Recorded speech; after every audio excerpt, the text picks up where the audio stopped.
Литовский политик и член Европарламента Андрюс Кубилюс на днях опубликовал статью, в которой развенчивает основные мифы о России и россиянах. Я сегодня хочу о ней поговорить, потому что статья, хоть и обращена к европейской аудитории, это такая внутриевропейская дискуссия, но она очень хорошо описывает психологические комплексы, которые испытывают к согражданам многие наши российские политики и лидеры мнений. А литовский политик настолько точно и глубоко проанализировал эти комплексы, что простой пересказ его статьи будет лучше любого моего ролика на эту тему. Андрюс Кубилюс родился в 1956 году. В политику он пришел еще до того, как Литва стала независимой, в 1988 году. Он тогда присоединился к движению Sąjūdis, организации, которая начиналась как движение в поддержку перестройки, а вскоре возглавила борьбу за выход Литвы из СССР. Кубилюс дважды был премьером уже независимой Литвы, избирался в Сейм, а теперь заседает в Европарламенте, где регулярно выступает по вопросам, связанным с Россией. Поводом для написания статьи стал конфликт латвийских властей с телеканалом «Дождь».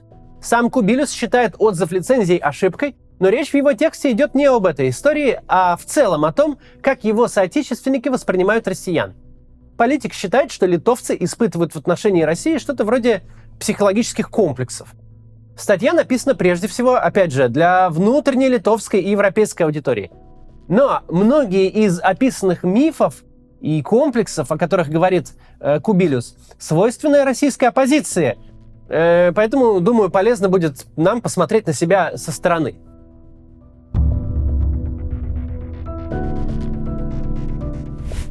Миф номер 1. Россия несовместима якобы с демократией. Кубилюс пишет, что многие в Литве и в других европейских странах уверены, что Россия в принципе не приспособлена к демократии. Страна пережила татаро-монгольское иго, потом долгие столетия существовала при царях, на смену царям пришли генсеки и потом авторитарный президент. В России никогда не было настоящего парламентаризма, системы сдержек и противовесов, поэтому хватит мечтать о демократической России, это типа просто невозможно. Сейчас часто приходится слышать такое мнение, и от российских либеральных политиков тоже.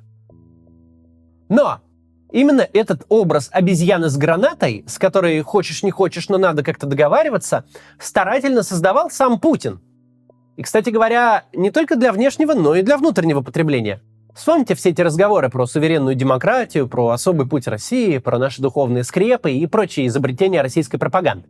В качестве примера западного политика, который купился на миф о дремучей и агрессивной Восточной империи, Кубилюс называет французского президента Эммануэля Макрона.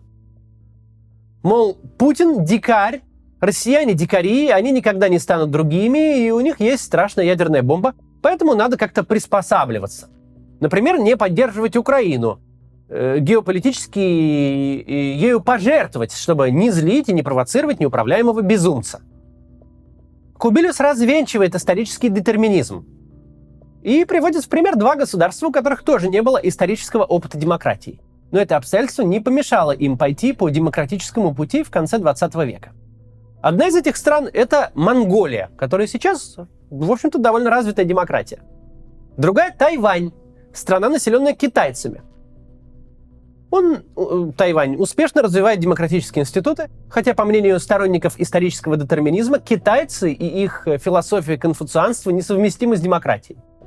Тут еще можно было бы сказать, конечно, про Южную Корею, которую разделили просто страну посередине, и теперь в одной демократии, а в другой совсем нет. Вывод тут простой. Не надо сомневаться в способности России к переменам.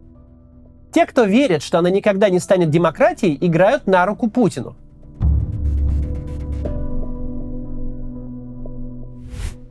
Второй миф касается самих россиян. Якобы они только и мечтают о восстановлении империи, дружно поддерживают Путина и войну с Украиной. Это темный, дескать, необразованный народ, которому пропаганда промыла мозги. У них нет и никогда не будет демократических институтов, поэтому давайте перестанем тешить себя иллюзиями относительно демократических перспектив России. С точки зрения Кубилюса, это не что иное, как обыкновенный расизм. Ведь получается, что русские — это какая-то недоразвитая нация. Те, кто в это верят, вольно или невольно, преподносят себя как представителей народа, который генетически лучше русских. Получается, все-таки Путин наоборот. Ведь в логике российского президента именно русские являются избранным народом, что, по его мнению, дает ему право истреблять украинцев, вторгаться туда.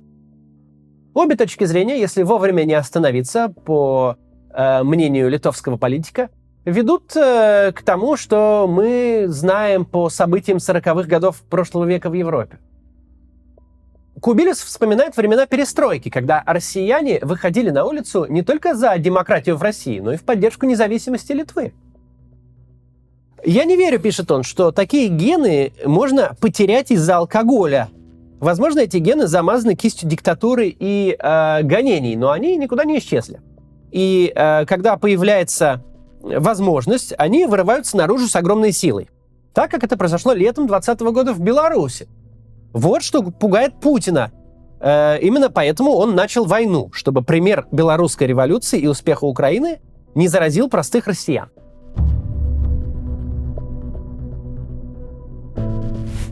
Следующий миф. Частая претензия к россиянам, что они не протестуют, не выходят на улицы, не берут в руки оружие, чтобы покончить с преступным режимом. Российские мужчины бегут от мобилизации вместо того, чтобы Путина свергать. Пассивность россиян – третий миф, который развенчивает Кубилюс. Да, действительно, в России сейчас нет массовых протестов. Но ведь и в Литве их когда-то тоже не было. Кубилюс родился в 1956 году, когда Литва была в составе СССР, и протесты в ней тогда носили эпизодический характер.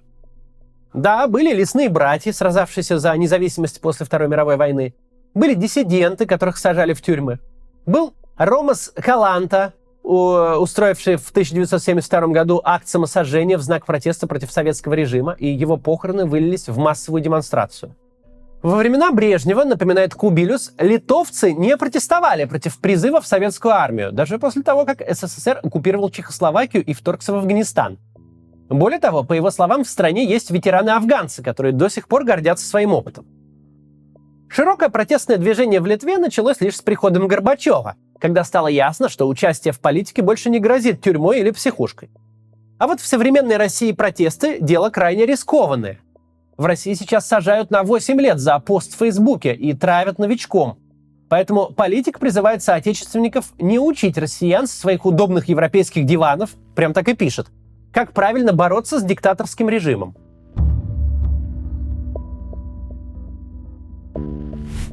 Мы с вами не раз говорили о коллективной вине и коллективной ответственности. О том, что России придется отвечать за последствия войны в Украине. И о том, что коллективная вина, в отличие от коллективной ответственности, намеренно размывает круг причастных, позволяя настоящим преступникам избежать ответственности. Кубилюс подходит к этой проблеме со своей оптикой. Он размышляет о том, откуда берется желание обвинять всех россиян поголовно. Это понятное чувство, возникающее при виде зверств российской армии в Буче, Ирпене или Изюме. Да, не все россияне стреляли и пытали, но ведь они позволили Путину прийти к власти и развязать войну.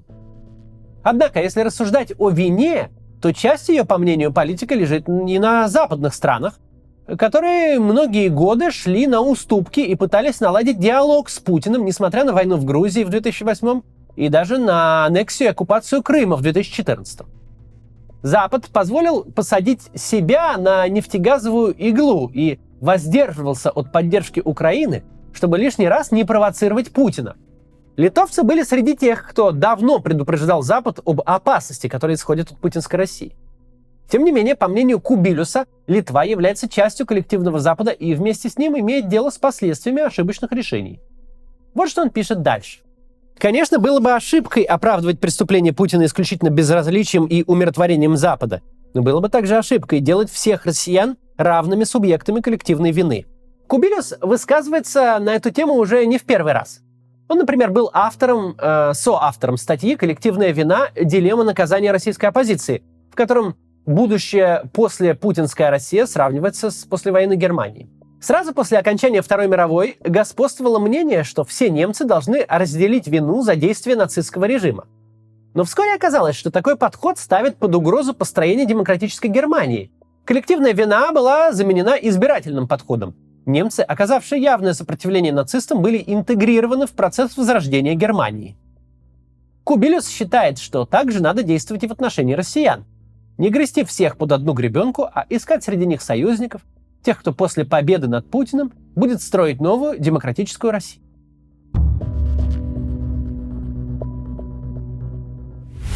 Все последние годы Россия теряла позиции на мировой политической сцене и в экономике. Кубилюс считает, что это одна из главных причин путинской агрессии в отношении Украины. Предполагается, что после падения путинского режима Россия вернется на путь демократии и начнет модернизацию, которая позволит ей стать экономически успешной и сильной страной. Но далеко не все литовцы рады такой перспективе.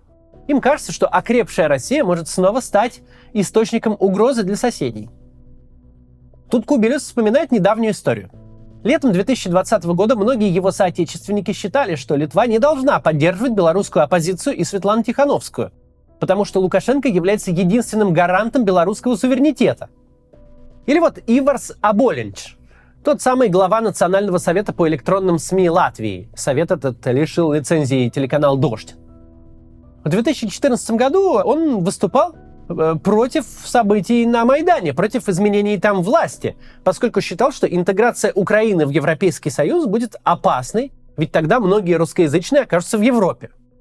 Аболинч также заявлял, что Путин хорош для России, поскольку его авторитарное правление предотвращает ее развал, который, опять же, опасен для Европы.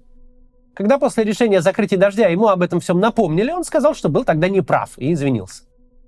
Говоря о том, что европейцам не следует бояться сильной демократической России, Кубилюс приводит известный аргумент: демократии не воюют друг с другом. А вот авторитарные режимы склонны к военной агрессии, что мы все и наблюдаем после 24 февраля. При этом бедность и демократия плохо дружат между собой. Тут политик снова обращается к опыту Германии. Репарации, которые были наложены на страну после Первой мировой войны, привели к обнищанию, что в итоге помогло Гитлеру прийти к власти. В 1944 году предполагалось, что после победы над Гитлером Германия будет поделена на несколько государств и экономически обескровлена. Но американцы вовремя опомнились. Они осознали, что, обрекая немцев на бедности и лишения, они усиливают радикалов, включая коммунистов, которых поддерживал Сталин. И в 1947 году был принят план Маршалла, который распространялся в том числе и на Германию. Американцы рассчитывали, что быстрое восстановление экономики защитит демократию от сталинской экспансии. И не прогадали. Кубилюс считает, что похожим образом следует действовать и после поражения России в войне с Украиной. Для становления и укрепления демократии ей потребуется тоже что-то вроде плана Маршалла. От себя тут добавлю, что в случае становления в России демократии план Маршалла или активная помощь, финансовая Запада России не очень понадобится. Россия разовьется сама, если, конечно, не будут предприниматься специальные усилия, чтобы это развитие остановить.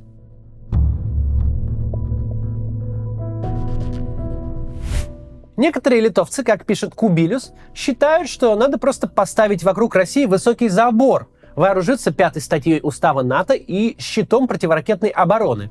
И пусть все эти русские делают, что хотят. Предполагается, что Литва тогда станет Балтийским Израилем, маленьким государством, которое живет и процветает, несмотря на соседство с агрессивным врагом. Сам Кубилюс сильно сомневается в реалистичности такого плана. В первую очередь и в главную, по причине того, что у арабов нет ядерного оружия, а у России есть. Смута в ядерной державе может быть настолько страшной, что никакой забор не поможет.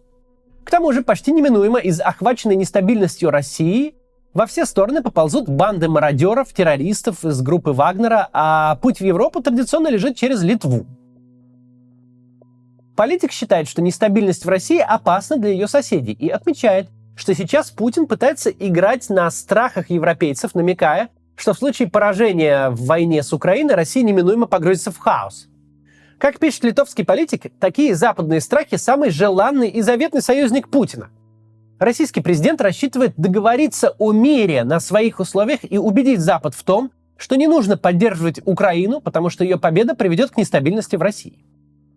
Кубилюс предлагает литовцам честно спросить себя, действительно ли хотят помочь Путину и дальше запугивать Запад.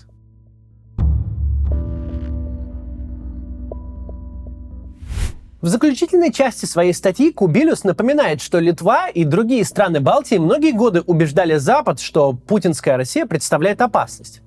И теперь, когда на Западе наконец с этим согласились, НАТО усиливает свои ключевые инструменты для борьбы с такой угрозой. Политику сдерживания и оборону. Литовский политик считает, что этих действий недостаточно, что следом за сдерживанием и обороной должна идти трансформация, то есть возвращение России на демократические рельсы.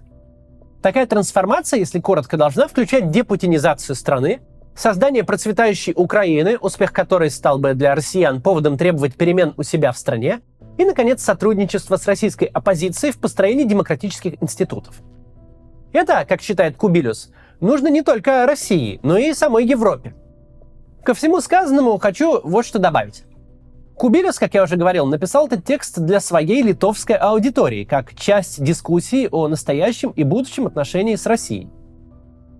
Эта дискуссия интересным образом перекликается с теми разговорами, которые идут среди россиян. Представители российской оппозиции нередко считают себя просвещенными европейцами, противостоящими не только Путину как таковому, а некой хтонической России, которую олицетворяет глубинный народ. Никто этот глубинный народ не видел, но все заранее уверены, что он существует и упорно тянет страну в прошлое. Мол, случись в стране свободные выборы, на них в честной борьбе обязательно победит Путин. А если не Путин, то вообще Кадыров с Пригожиным. Многие оппозиционеры уверены, что после падения путинского режима страну ждет что-то еще более страшное и бесчеловечное. Это один в один страхи, о которых пишет Кубилюс. Именно поэтому я хотел познакомить вас с этим текстом. Кубилюс не пытается как-то оправдать или выгородить россиян. Он рассуждает логически, исходя из интересов своей страны. И приходит к выводу: Россия такая же страна, как и любая другая. Она имеет все шансы построить успешную демократию. Надо лишь немного ей помочь. И нас, российских оппозиционеров, он видит среди тех людей, которые эту новую Россию будут строить. Не воевать с глубинным народом, который якобы держится за империю и несменяемого автократа, а выстраивать институты, благодаря которым любой российский гражданин, в какой бы далекой глубинке он бы ни жил, имел бы шансы на нормальную жизнь, работающую медицину, образование для своих детей. Простые составляющие человеческого благополучия. Для Путина, как мы видим по последним событиям, человеческая жизнь ничего не стоит. Для нас, демократов и либералов, это главная ценность. Я не знаком с Кубилюсом лично, но мне кажется, он разделяет эти же принципы. Понимает, что уважение к человеку – это то, что в конечном счете делает страну успешной и помогает ей придерживаться демократического выбора. Литва, как и многие другие страны бывшего Восточного блока, прошла путь от тоталитарной системы к свободе. Когда Россия будет проходить свой путь к демократии, Литва, как и многие другие страны, нам помогут. Наша задача правильно распорядиться этой поддержкой и перестать смотреть на своих соотечественников как на врожденных рабов и врагов демократии. Последние 10 месяцев были очень тяжелыми. Многих из нас переполняют эмоции, точно так же, как они переполняют и европейских политиков, и европейцев, которые видят в россиянах угрозу. Одна из главных проблем российской оппозиции заключается в том, что мы недооцениваем своих сограждан. Видим в них не союзников, а препятствия на пути к прекрасной России будущего. С таким отношением мы далеко не уйдем. Нельзя строить демократию силами единиц в белых пальто, не опираясь на остальное общество. Кубилюс дает нам хороший пример. Он рассуждает трезво и логично, доказывая, что россияне ничуть не хуже европейцев. Дайте только им шанс, и они смогут построить здоровое демократическое общество. Я уверен, что так и будет. До завтра.